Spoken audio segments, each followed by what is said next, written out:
नमो सिद्धाणुं नमो आयर्याणुं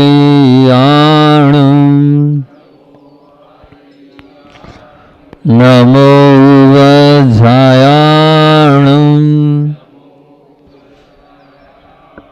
नमो लोय सवसाहुं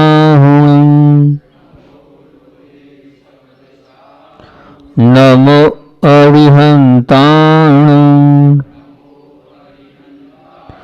नमो सिद्धाणुं नमो आयर्याणुं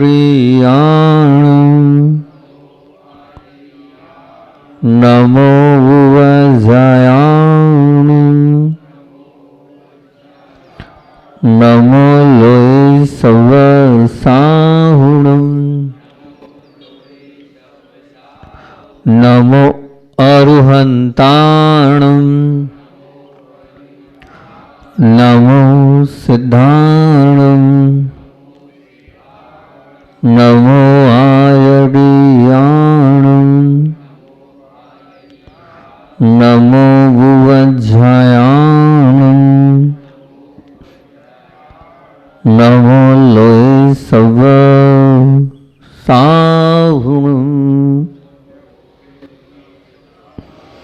बोलिए वनगांव के मूल नायक श्री वासपूज्य भगवान की जय। परोपकारी आचार्य भगवंत विद्यासागर जी महामुनिराज की, शिक्षा प्रदाता आचार्य भगवंत समय सागर जी महामुनिराज की जय।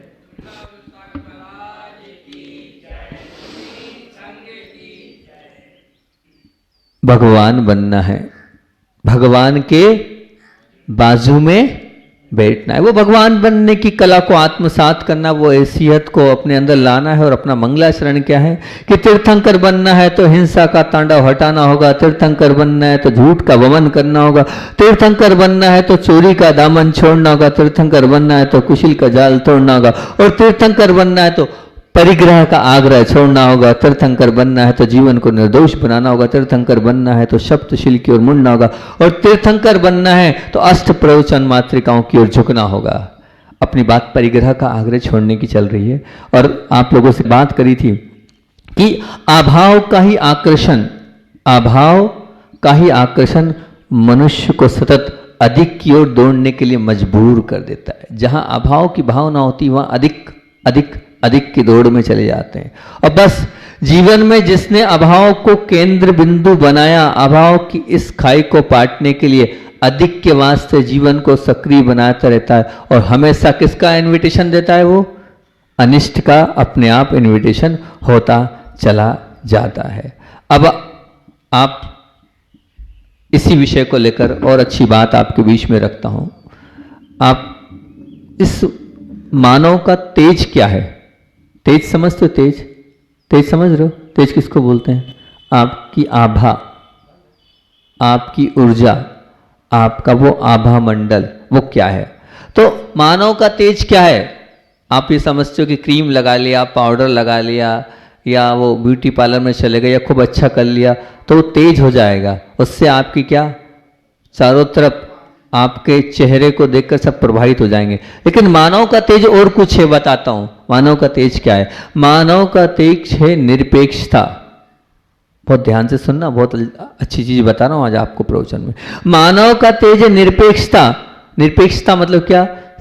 मुझे संसार में अपेक्षा रखनी ही नहीं, ये मानव का सबसे पहला तेज है। दूसरा तेज क्या है? तृप्ति में मेरे पास जो है वो बहुत है। दूसरा तेज क्या है? मेरे पास जो है वो बहुत है। पहला तेज है निरपेक्षता, दूसरा तेज है तृप्ति। इन दो तेज के लिए अगर आपने जीवन जी लिया, इन दो बातों से आपने जीवन को अपना बना लिया, तो निश्चित मान के चलना। कौन सा? निरपेक्षता, मतलब बिना अपेक्षा का जीवन। दूसरा क्या? तृप्ति, मतलब जो है बहुत है। अगर इन दो बातों को आपने स्वीकार कर लिया, आपका जीवन सुखमय बन जा सकता है। आपका जीवन धर्ममय बन सकता है, आपका जीवन कल्याणमय बन सकता है। क्या करना पड़ेगा? आपके जीवन में कौन से तेज आने चाहिए? कौन से तेज आने चाहिए? निरपेक्षता और तप्ति। ये आपका तेज है, ये आपका अंदर की आपकी ताकत है, शक्ति है। बहुत अच्छी लाइन हम बार बार सुनते हैं और ये अभी इस विषय को लेकर वो बिल्कुल फिट भी बैठती है। चाह गई चिंता मिटी, चाह गई चिंता मिटी, मनवा बेपरवाह, जिसको कुछ ना चाहिए सो ही शहंशाह। जिसको कुछ ना चाहिए सो ही शहंशाह। वास्तविकता में जिसको कुछ नहीं चाहिए वो शहंशाह है, बिल्कुल शहंशाह है। बात तेज की चल रही है। प्रचंड आग उगलती किरणें यदि सूर्य का तेज है, प्रचंड और वो जो आग उगलती किरणें यदि वो सूर्य का तेज है, सौम्यता प्रवाहित करती हुई वो चांदनी चंद्रमा का तेज है निश्चित। यदि यहाँ बैठे बहुत सारे लोग हैं, कोई बहुत बड़ा सेठ बैठा हो, तो यदि अभिमान श्रीमंताई का तेज है, बिल्कुल लगभग रहता ही रहता है, और यदि सुगंध पुष्प का तेज है, यदि सौंदर्य बगीचे का तेज है, तो ध्यान रखना निरपेक्षता और तृप्ति, निरपेक्षता और तृप्ति की मनोदशा मानव का तेज है। आपका तेज क्या है? आपका तेज क्या है? निरपेक्षता और तृप्ति की मनोदशा अगर आपके अंदर है तो यह आपका तेज है, यह आपकी आभा है, यह आपके अंदर की शक्ति है, यह आपके अंदर की ताकत है। क्योंकि हमारे साथ शरीर लगा है, इसलिए ये जब शरीर संबंधी कितनी ही चीज़ें हैं जिनके बिना हमारा काम चलता नहीं है, तो क्या क्या निश्चित बात है वो तो चाहिए ही चाहिए। क्या?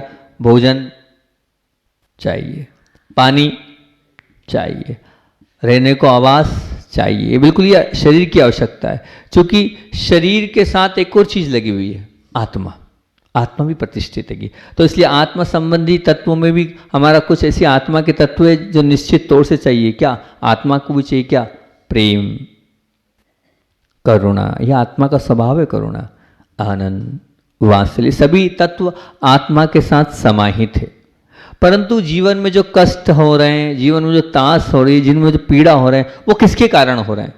तो बोले मन के कारण। सामान्य से देखें तो मन की कोई खास जरूरत नहीं, लेकिन मन के कारण वो रोटी बिना भी जी सकता है, वो वात्सल्य के बिना भी उसका चल सकता है, वो पानी के बिना भी टिक सकता है, वो प्रेम के बिना भी उसे जीने में कोई परेशानी नहीं जाएगी, वो मकान के बिना भी रह सकता है और करुणा की भी से कोई खास अंतर। परंतु उसके साथ एक मन लग जाता है। जहाँ मन लग जाता है तो क्या होता है? वहाँ अपेक्षाएं और अतृप्ति घर कर जाती है, फिर उसका कोई पार नहीं होता है। क्योंकि शरीर को रूखी रोटी भी स्वीकार है, पर मन कहता है नहीं, घीदार रोटी चाहिए। किसी को वात्सल्य देकर आप आपकी आत्मा तो संतुष्ट हो जाती है, पर मन सामने वाले की ओर उसके बदले में वात्सल्य न मिलने पर बेचैन रहता है। सामने वाले ने रिटर्न किया कि नहीं, ये धारणा रहती है, तो मन क्या होता है? वो बेचैन हो जाता है। प्यास बुझाने के लिए सामान्य पानी ही ठीक है, परंतु नहीं, काय का चाहिए? फ्रीज का चाहिए, ठंडा चाहिए। मन को तो सामान्य पानी से प्यास बुझ जाएगी। करुणा से आत्मा तो खुश हो जाने को तैयार है, पर मन बिना बदले की अपेक्षा से शांत होने को तैयार ही नहीं है। अगर हम संक्षेप से कहें, यदि शरीर और आत्मा दोनों को अपनी अपनी जरूरतें पूरी हो भी जाएं, पर होता यह है कि इसके साथ वो मन लग जाता है। फिर वो मन तरह तरह की आकांक्षाएं और अपेक्षाएं रखकर स्वस्थ मनुष्य को भी वो अस्वस्थ बना देता है। सिर्फ वो कहाँ, वो आकांक्षा और अपेक्षाएं लग जाती तब। इस प्रकार मन एक और जहां अपेक्षाएं करके जीवन को अस्त व्यस्त बनाता रखता है, वहीं दूसरी ओर जो भी मिलता है उसे कम मानकर अपतप्ति का कारण कर कर अपनी प्रसन्नता को समाप्त करते ही चले जाता है। बिल्कुल क्योंकि निश्चित है 4 कमरों का फ्लैट अगर मिला है आपको तो वो भी उसको कम लगता है। कुछ दिनों बाद एक बढ़िया बंगला चाहिए, वो 10 लाख मान लीजिए पैकेज है तो वो भी कम लगता है, 20 लाख चाहिए।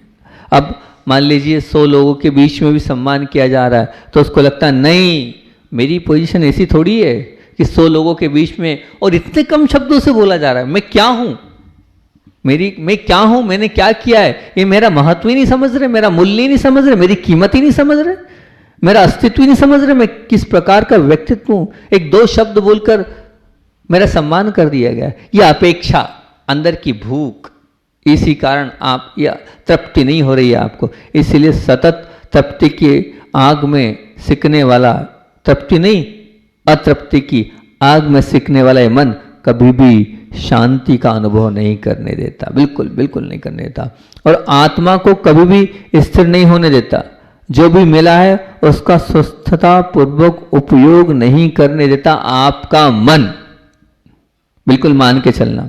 अपेक्षा और अतृप्ति, इन दोनों को त्रास से, इन दोनों के त्रास से आप निराश हुए मानो। अगर जीवन को देखकर हम एक बहुत अच्छा सूत्र देते हैं, बिल्कुल क्रीम कोटेशन। क्या क्रीम कोटेशन दे रहे हैं? यदि सच्चे अर्थ में, बहुत ध्यान से सुनना, बहुत काम की बात बोल रहा हूं, एकदम बहुत बढ़िया बात बोल रहा हूं। यदि सच्चे अर्थ में मस्त रहना है, सच्चे अर्थ में प्रशस्त रहना है, सच्चे अर्थ में प्रसन्न रहना है, तो संसार से निरपेक्ष बनते जाओ। संसार से निरपेक्ष बनते जाओ मतलब, बहुत ध्यान से सुनना, यह हो तो मैं सुखी और यह ना हो तो मैं दुखी। इस लाचारी से स्वयं को बाहर निकाल लो। क्या बोल रहा हूं? ध्यान से सुनो, क्या बोल रहा हूं? यह हो तो मैं सुखी और यह ना हो तो मैं दुखी। बस इस लाचारी से अपने आप को, स्वयं को बाहर निकालो। ये लाचारी है आपकी, लाचारी है आपकी। क्या लाचारी? यह हो तो मैं सुखी और ये ना हो तो मैं दुखी। ऐसी लाचारी से अपने आप को बाहर निकाल लो तो निश्चित रूप से आप मस्त, प्रशस्त और स्वस्थ रह सकते हैं। और दूसरी ओर, इतना मिले तो सुखी और इतना ना मिले तो मैं दुखी। क्या? इतना मिले तो मैं सुखी और इतना ना मिले तो मैं दुखी। ऐसी अतृप्ति से भी अपने आप को बाहर निकाल लो निश्चित तौर से। फिर देखो कैसा वो चमत्कार होता है। बिल्कुल ऐसा चमत्कार होगा कि जैसे आंख में पैदा हुआ वो तेज बहुत दूर तक का देख लेता है, देख सकता है, बिल्कुल देखेगा ही, परंतु उसके मन में कोई प्रसन्नता आती है? नहीं आती है, बिल्कुल नहीं आती। इसलिए निरपेक्षता और तृप्ति का अगर आपके तेज आपके जीवन में आ जाएगा तो प्रसन्नता का अनुभव आपके जीवन में बढ़ता चला जाएगा, बढ़ता चला जाएगा, बढ़ता चला जाएगा। बिल्कुल मान के चलना। और ये विचार निरपेक्षता तो को लाने के लिए सबसे अच्छा विचार क्या है? क्या है? इसको गांठ बांध लो। जिन्हें बहुत मिला है वे सुखी नहीं है, पर जो बिना बहुत कुछ मिले भी चला लेते हैं वे सुखी है। फिर से बोलूं, रिपीट कर रहा हूं, काम की बात है, बहुत ध्यान से सुनना। क्या? जिन्हें बहुत मिला है वे सुखी नहीं हैं। जिन्हें बहुत मिला है वे सुखी नहीं है, पर जो बिना बहुत कुछ मिले भी चला लेते हैं, पर जो बिना कुछ मिले भी चला लेते हैं वे सुखी हैं। जो मैंने आपसे बोली ना, आपका तेज, दो तेज बताएं, कौन कौन से? निरपेक्षता और तृप्ति। निरपेक्षता को अपने जीवन में लाना है तो उसका बीज दे रहा हूं ये मैं। उसका बीज क्या है? जिन्हें बहुत मिला है वे सुखी नहीं है, पर जो बिना बहुत कुछ मिले भी चला लेते हैं वे सुखी हैं।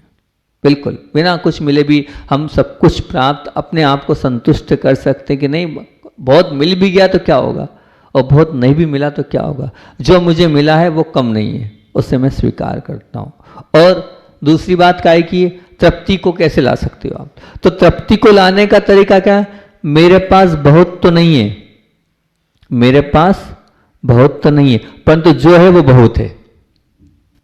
विचार सुन लेना, बहुत क्रीम कोटेशन है। मेरे पास बहुत तो नहीं है, पर जो है वो बहुत है। बस अगर आपने जो है उसको बहुत मान लिया तो आप ये मान के चलना आप तृप्ति का अनुभव कर रहे हो। नहीं तो तृप्ति आपके जीवन में अगर नहीं आई तो आप कभी भी तृप्त नहीं हो पाओगे, कितनी दुकान चल जाए। अच्छा नीलेश भाई एक बात बताना, संतुष्टि होती है कि 10,000 का भी बिक्रा हो गया तो भी संतुष्टि नहीं होती, 15,000 का भी हो जाएगा तो भी संतुष्टि नहीं होती, 20,000 का भी हो जाएगा तो भी? बताओ भाई, निक्का, क्या निक्का नाम है ना? संतुष्टि होती, नहीं होती भैया, तृप्ति होती ही नहीं है, और की इच्छा जागृत रहती ही रहती है। हमारा कोई भी कल भी हमने आपसे क्या कहा था, हमने अपनी कोई गाइडलाइन नहीं बनाई। कल हम जब बात कर रहे थे कि भैया एक कम से कम हम अपने लिए, अपनी आत्मा के लिए और अपने परिवार के लिए कुछ तो समय निकालें, कुछ तो करें, गुरुओं के चरणों में आके बैठने का कुछ तो कटिबद्ध हो। तो हमारा निक्का भाई और सब लोग बोल रहे थे कि हाँ, वास्तविकता में कम से कम हम हमेशा अपनी आपाधापी में लगें, लेकिन हफ्ते में एक दिन की छुट्टी होना चाहिए ना। तो आपने ये कहा था महाराज जी, सब लोग जब बैठे तब एक कम से कम हम लोग एक दिन छुट्टी के लिए तैयार है। 7 दिन में एक दिन अपने परिवार के लिए, अपने धर्म के लिए और अपने आप के लिए हम देने के लिए तैयार हैं। तो कौन सा दिन तय करना है बोलो? गुरुवार, बुधवार, मंगलवार, जो आप बोलो लेकिन एक दिन हम कटिबद्ध हो जाए। कितना ही व्यापार होगा हम नहीं करेंगे, क्योंकि तृप्ति कभी होनी नहीं है, लेकिन कटिबद्ध हो ना है। नहीं, बाकी आप सब लोग विचार कर लो, गुरुवार करना है कि रविवार करना है, जिसमें सब लोग एक साथ, जिसमें किसी को तकलीफ ना हो। रविवार को सबकी छुट्टी है, क्या पता परिवार में कोई जॉब कर रहा है, उसकी भी तो छुट्टी है। ठीक है, कर लें रविवार। हाँ?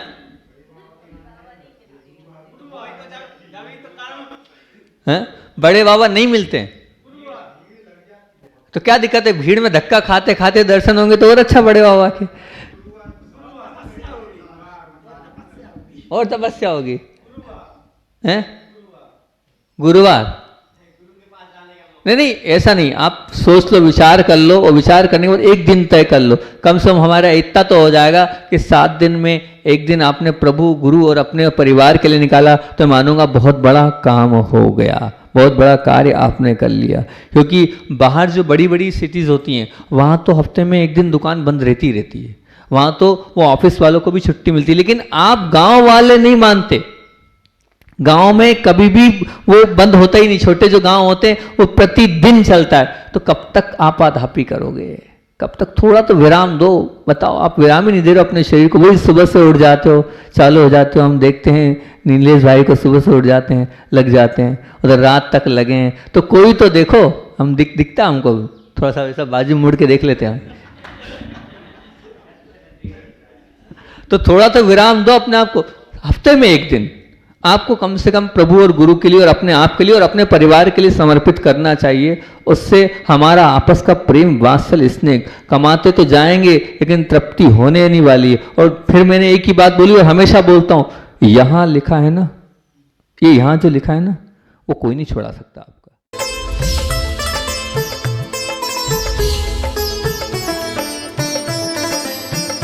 एक ऐसा परम पवित्र अनादि मूल मंत्र जिसके स्मरण मात्र से मिट जाते हैं